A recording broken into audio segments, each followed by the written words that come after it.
Tsura sa isda mga auntie, dugay na ni siya sa fridge no, pero nakalimtan nako hasta pud ni akong kamunggay, sayang kay ni 5 real ba ni. Nakalimtan pud nako na laos na lang. So pwede pa ni mga auntie kaya pa akong sigmuraan ang mukaon. So ato ning sabawan ug butang atog kamunggay, hastang kamunggay ako ning manihuon ug pwede pa ba jud ni. Ako gi siyang gitan-aw pwede pa dili na jud siya pwede mga auntie. So miari ko sa likod, mawat ko aning kangkong og kana ang kamatis kay ang kining kangkong mga auntie dugay naman ni diri no, damo man ni sa una ilamang giharas. So na rin nahabilin ang kining kamatis ilahan ning tanom diri sa likod mga auntie, mangawat ra ko ani diri. Ilara man po ning gipasagdaan mga auntie, sayang kaayo. Nangadunot na siya mga auntie. Ay, nasira na.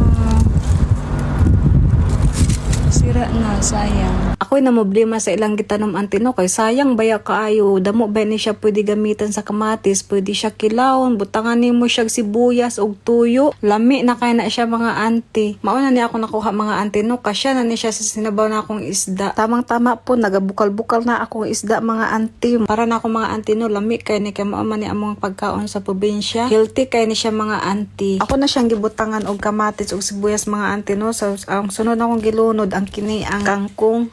Ako ara ni imikos-mikos og kadali, butangan asin og kana ang gamay magic sarap soul na mga auntie. So ang kinong kamunggay na ako gisayangan jud ko kay wala jud na ako mahamdumi na naawday ako'y kamunggay. Nahuman na og luto akong sinabawang isda na may kangkong mga auntie no. Mauna ni akong paniud to solve na kaayo. Basta inani na luto mga auntie no. Taob ang kaldero, makainomdom ko sa luto ni mama. Lami kay mga auntie. Pwede pa man di auntie, dili pa man siya daot, lami pa man kaayo.